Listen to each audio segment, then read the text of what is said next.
nkuko bari kubibona. Haba hari umukameramani, hari abantu bari kubaderekitinga, hari nabo musanzwe mukinana. Bari aho ngaho bari kukubwira ubikoze nabi, ibi ngibi ntabwo byagombye kumera gutyo. Nimba ndi gukina uwo mwanya ndi korodine aho ngaho. Iyo nsohotse aho ngaho mba Gentile. Ni ibintu bibiri bitandukanye. Nimba naryamye ku gitanda ni korodine waryamye ku gitanda, ntabwo ari Gentile. Kano kazi dukora reka nkita akazi, kubera ko ni imikino irimo amafaranga, ntabwo ari imikino yo kugenda ngo ugiye gukina gusa ngo igende ishirira aho ngaho. Ni imikino irimo amafaranga, ni akazi tuba turimo. So kano kazi ni nko kujya muri office ukirirwayo umunsi wose ugakora, sibyo bakaguhemba. So natwe tuba twaje gukina, ni akazi nk'utundi tuzi. So ababyeyi babibona, nimba umwana afite iyo talent ntukamubuze. Ujye umushyigikira kugira umuhe imbaraga zo kugira ngo agere kure, agere no ku bikorwa bye, abe yafungura na groupe bwite yikorere. Kubera ko ni akazi. Kubera ko iyo ababyeyi baduciye intege natwe ducika intege, kuko kubona ikintu uri gukora ababyeyi badashigikiye, noneho kuvuga ngo uri umunyamurenge, undi umunyamurenge mu na filime. Ubu ufatwa nk'ikirara, nk'umuntu wananiranye, sinzi umeze ukuntu. Kandi mu by'ukuri ntago ariko. Iyo uri kuri kamera, uba uri kuri kamera wakitinga nk'umuntu uri aho ngaho nyine. Ariko iyo usohotse uvuye gutya bazimije kamera, uba uri umuntu usanzwe wotegekwa agakora, wo kuba ku rugo rwiwe nk'umugore, nta kintu kimwe adashobora gukora mu buzima bwiwe. Rero ni akazi. Ntibakajya babifata ukundi cyangwa ngo uburara ngo ibiki. Ntago buno ari uburara. Ntago ari uburara pe, ni akazi. So ababyeyi batubabarire, bajye baduhereza umwanya wo gukora ibyo bintu. Kubera ko ni ikintu kindimo, iyo nagikoze birambabaza. Birambabaza bikandya cyane. Nabona abandi bari kubikora kandi nzi ko nabishobora, ariko ntashobora kubikina kubera ababyeyi. Ni ikintu kimbabaza muri njyewe kandi ntashobora no gusohora. So ukarinda wanapfana n'agahinda ngo bakubuje gukora ikintu ushoboye kandi uzi neza ko ushoboye kugikora. Ntago ari byiza pe. Ababyeyi bagerageze bashigikira abana babo, nimba babonye bafite izo mpano babashigikira.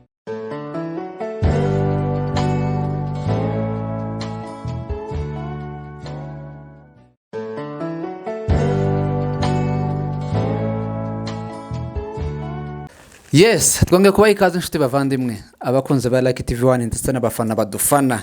Tubaha ikaze mu biganiro byacu by'uyu munsi. Ibiganiro byacu nakagaruka. Uyu munsi rero nkuko mubibona hano imbere yacu tuhafite abatumirwa beza cyane. Abakobwa babiri baraza kubibwira ni bakuru. Ntago ndi bubavuga amazina yabo. Rero niba ukurikirana ibiganiro byacu tarakora subscribe please. Reba umunsi hari akantu k'umutuku ugakandeho then ukomeze ukurikirane ibiganiro byacu.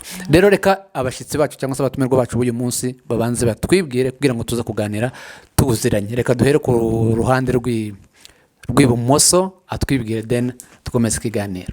Yes. Nitwa Gentile. Yes. Nitwa Umulisa Gentile. Ndi umukinnyi wa filime. Ni nacyo gikorwa cyaduhuje hano. Akamana abanyamakuru baravanga. Araje adusanga turi kwikinira filime. Aduhereza ibiganiro kandi tutateguye ariko ntari bito. Katupfe kumuheza sibyo? Kandi burije. Nta kibazo. Nitwa Gentile, nkina filime. Ndi kuboneka muri ino minsi mu Inkuba comedy. Inkuba comedy. Yes. Kuri Lucky TV. Nimba utarakora subscribe ntabwo ushobora kumbona. Koraho mana kantu hakikishe ko kabaye umukara, nimba uri kubona ari umutuku hakikishe ko kabaye umukara, nurangiza ushiraho notification, ushiraho na like, utwandikire na comment turebe ko ibintu biri kugenda neza. Yes. Mugenzi wawe niwe ninde turi kumwe? Murakoze cyane, nanje banyita Grace, Insta, FB, niyo mazina nkoresha cyane ahantu hose. Nanje nkaba mboneka mu Inkuba comedy. Kabaro ndi kubarizwa, hari abantu bafitemo amacana ariko nanjye yangiri hafi. Yes. Twababonye mu Inkuba comedy. Inkuba comedy yasohotse kuwa kane w'icyumweru gishize. Yes, ira filime cyangwa se ira comedy yakiriwe gute hano hanze mu bantu, feedback z'ibyo mwakoze, mubona reaction y'abantu imeze gute? Ibisanzwe abantu ntago wabashimishije na kwijana. Kandi harimo benshi cyane barishimye, nicyo twashimiye Imana. Abandi gabatishimye nabo. Nibisanzwe nta kintu kitajya gipingo, nta n'ikintu kitajya kivugwa muri inosi. So ariko imana ishimwe ko 90% badushigikiye kandi turabizi ko tutazabagwisha, tuzakomeza tubaho utuntu tw'ubwenge dukaze cyane. ukiri aho ngaho Gentile uvuze ko uri umukinnyi wa filime, uri umukobwa cyangwa se uri umudamu urubatse? Ndi umumama. Uri umumama kugaragara wowe ukiri umwana muto se inayitwa ngo pusipogi yakiriye ntabwo nshobora kwireka. Ndashaka guhereza abantu confuse. Ndi umugore ndubatse mfite abana, ariko nyine ntabwo ari ngombwa ngo ngaragare nk'umugore kubera ko ndi umukinnyi wa filime. Hari bimwe bishobora kumbangamiraho. ese nta mbogamizi uhura nazo kuba uri umumama wubatse ufite n'abana ukabasiga cyangwa se ugasiga n'umutware wawe ngo ugiye gukina filime? ese bo babyakira gute famiye yawe? Ni akazi, ndi mu kazi. Gukina filime ni akazi ndimo, kandi kubasiga baba bazi neza ibyo nagiye ibikorwa nagiyemo, nta kibazo kibirimo. Ni mu kazi, filime ni akazi. Biragoye ko muri sosiyete yacu kubona umudamu yakitinga afite aho akomoka, afite ba sebukwe, afite ba nyirabukwe, afite n'abandi. Ese n'izihe mbogamizi waba warahuye nazo mbere y'uko utangira kugira ngo ufate umwanzuro wo kuja muri iki gikorwa wenda cyangwa se muri aka kazi ko gukina filime? Ntabwo naba nzi neza uko abantu babifata hano hanze neza 100%, ariko famiye yanjye na famiye nshatswemo abenshi baranshigikiye kandi nta n'ikibazo babibonamo. Barabizi ko ibyo mba ndi gukora ni ukwakitinga mu buzima busanzwe, nabwo baranze, bazi nuko nteye, bazi n'ibyo nkora, bazi n'ibikorwa byanjye. So barabizi ko ibyo muri filime biguma muri filime, nyine ni filime. Iyo ngeze mu rugo mba umugore usanzwe, najya muri famiye ndi umugore wa famiye. Nta hantu bihuriye na famiye yanjye na filime, nta hantu bijya bihurira habe na habe. Nta mbogamizi wenda waba warahuyemo nk'abantu bagashaka kubwira ngo ibi bintu ugiyemo ni nuko ya mico yacu nyine nawe? Turi abanyamurenge nibyo, kandi mu mico yacu y'abanyamurenge ubundi nta filime zibamo, ariko ni impano yanjye kandi ntago ngira isoni zo kubikora kubera ko niyo mpano yanjye navukanye, ni ibintu navukanye muri njyewe. So banki intege bagira gute ntago bishobora kumvamo, aho kugira ngo mpfane icyo kintu cyuko hari ibintu nagombaga gukora ntasohoje ndi ku isi, ahubwo nagikora wonca intege bikaguca intege, ariko nashimishije umutima wanjye, nishimishije nanjye ubwanjye nzi ngo ndi gukora ikintu ndimo neza, aho kugira ngo nkore ikindi kintu abandi bandebe kandi kitandimo ngiye muri ngiye mu by'ukuri ntago ari bindimo. Ngomba gukora ikindi kintu kitari cyo ndi gukora. So nakora ibyo ngomba gukora nkanjye, wowe wanshima ukanshima utanshima, it's okay. Ndishimye ku mutima wanjye nibyo ndi gukora bindimo, ntago ari byo ndi gushakisha. So nuvuga ibyawe uzavuga uruhe kubera ko njye ntacyo bimbwiye. Tugarutse kuri Grace ubushize twakoranye ikiganiro uvuga ko waje kwakitinga ari nabwo bwa mbere uje kugerageza, none warakitize filime yarasohotse cyangwa se komedi yarasohotse, feedback zibyo wabonye, comment z'abantu wenda hari abashobora kuba barakwandikiye cyangwa se mwaravuganye, abantu cyangwa se inshuti zawe, abafana bawe, famiye yawe babyakiriye gute kukubona hanze urimo urakina komedi? Feedback zaje feedback nziza, haza n'izica intege, ariko bitewe na purpose umuntu afite areba izo baguhaye nziza, kubera ko ntabwo ari bose babibona kimwe. Nk'abanyamurenge cyane cyane nk'abanyamurenge bo babona ko umwana w'umukobwa iyo yagiye mu bintu by'amafilime by'amakomedi babibona nk'uburara, bakabona ko wananiranye, bakabona ko bari hafi umeze nk'aho bagiye kuguca, ku buryo nyine hari indi sura bahita bakubonamo, ariko ntabwo ariko byakagombye kumera. Bagombye kubona ko filime aba ari nk'akazi muri makeya, kandi ni ibintu byo gukina, ntabwo aba ari ibintu biriyo bigaragara cyangwa ari ibyo ukora. Umuntu ukuzi mu buzima busanzwe hari abaguha kuraje bakakubwira ngo komereza aho ngaho, hari n'abandi bakubwira ngo ni ukwangiza ejo hawe hazaza. Ariko nkanjye ko mbanza tageti mfite, yego ntabwo ari ngombwa ko buri wese akwandikira komenti nziza, hari n'iziza ari mbi, ariko ukagira ute ukazirengagiza. Wowe Grace uracyari umukobwa, sibyo? Ufite ababyeyi, ufite famiye, feedback yabo kuri bo kuri filime yasohotse nubwo utayikinnyemo hari ikiganiro babonye kandi babona ko ushaka kubikina bo babyakiriye gute? nje ababyeyi banjye habe na kera nigeze kubikina none ico giona ndi nakinnye nzi ko nigeze gukina n'abahungu baranayibona bamaze kuyibona barambwira umwana nanjye rero mfite ubwoba mvuga ngo barabibona nabi cyangwa abantu ke bankubita mbona babyakira neza barambwira umwana wanjye courage ababyeyi banjye baranshigikiye kabisa ahubwo muri famiye ntuzi baramo baguca intege ibyo bintu birahaba ariko ufokasinga ku byo ukeneye kugeraho. Aho hagati aho ngaho fiance wawe ntago feedback za fiance wawe zari zimeze gute?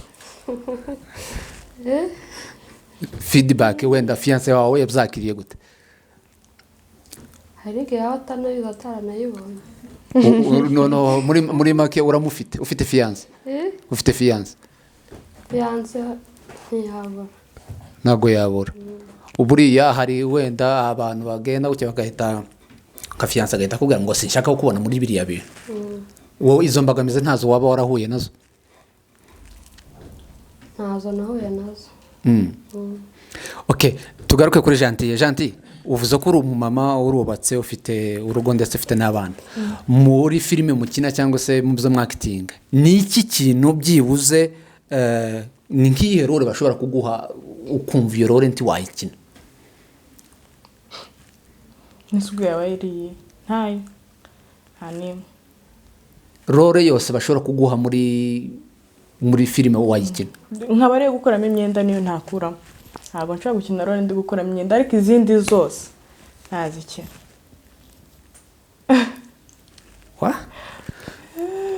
Grace, wowe umaze kubibona kuri tele ubu nyine iyo director akubwiye ngo uradukinira iyi role, ni mu marore yose umaze kubona ni iyihe role uza wumva ukavuga ngo iyi role ngiye sinayikina? Mugani w'inshuti yanjye byavuze nibyo, ntabwo nakina iyo ngiyo kubera ko yabibangamiye ababyeyi. Ntabwo nakina iyo niyo utakina yonyine. Ntabwo nakina. Wenda tuvuge ku rugero mugiye gukina umuntu yapfuye ari muri morgue bakakubwira ngo iyi role ni ngewe uri wiyikine cyangwa se ni wowe uri wiyikine, iyo role wayikina? Byaterwa. Ngo wapfuye umuntu yapfuye bamushyize muri morgue, wapfuye ni wowe cyangwa tuvuge ku rugero wenda kuko ibyo mukina ibintu nyine bibaho, sibyo? Kandi ababikina sibo baba bapfuye bakubwira ngo ahantu turakina ko umuntu yapfuye kandi tumwerekana ko ari muri morgue, iyo role wayikina? Yangora. Njye nayike wowe yakugora. Nese mba napfuye napfa nyine mukabona ko nasinzira ariko ndi muzima. Nungukina nta kintu kigoye kirimo aho ngaho. Hanyuma se sosiyete y'urubyiruko rwacu mu by'ukuri ibi bintu ntibabibamo ari benshi, kandi ari ibintu bimaze mu bindi bihugu bimaze gufata indi ntera kandi bibyarira abantu amafaranga ndetse bikanabubakira n'izina, ariko usanga mu rubyiruko rwacu turacyari bakeya batabijyamo, nabo gerageje kubona ugasanga barimo baracibwa intege, barimo barafatwa ukundi kuntu. Ese abo bantu urubyiruko rwacu ndetse n'abantu bacu bakuze ni ihe nama mwobagira, ni nk'iki mwobagire mwe mwabaze kubijamo? Icyambere kano kazi dukora reka nkita akazi kubera ko ni imikino irimo amafaranga, ntabwo ari imikino yo kugenda ngo ugiye gukina gusa ngo igende ishirira aho ngaho, ni imikino irimo amafaranga, ni akazi tuba turimo.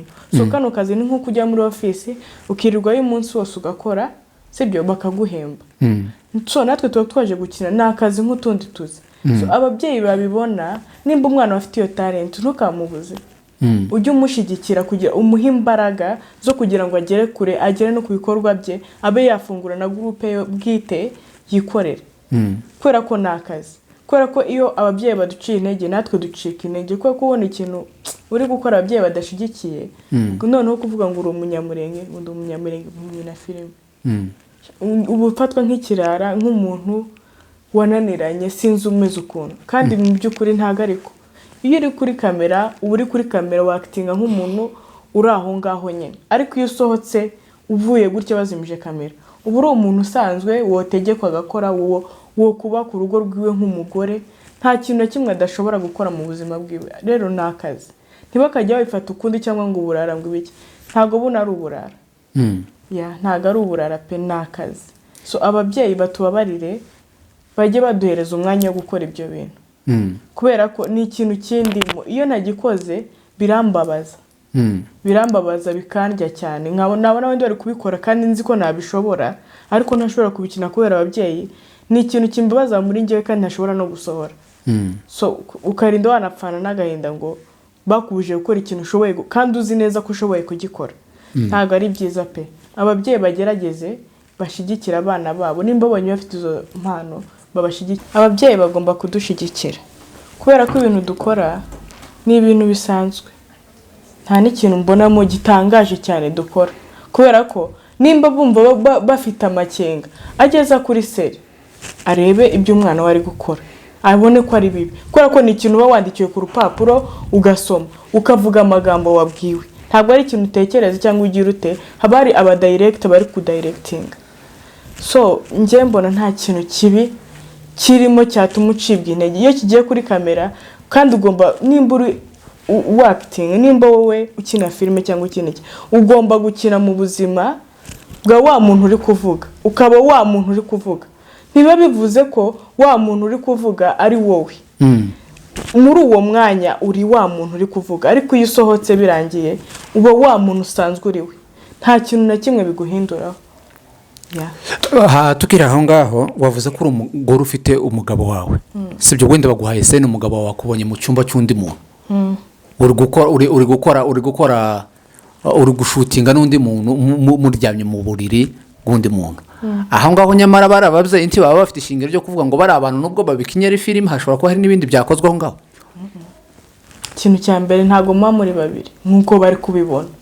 Haba hari umukameramani, hari abantu bari kubaderekitinga, hari n'abo musanzwe mukinana. Bari aho ngaho bari kukubwira ubikoze nabi, ibingibi ntabwo byagombye kumera gutyo. Nimba ndi gukina uwo mwanya ndi korodine aho ngaho, iyo nsohotse aho ngaho mba gentile.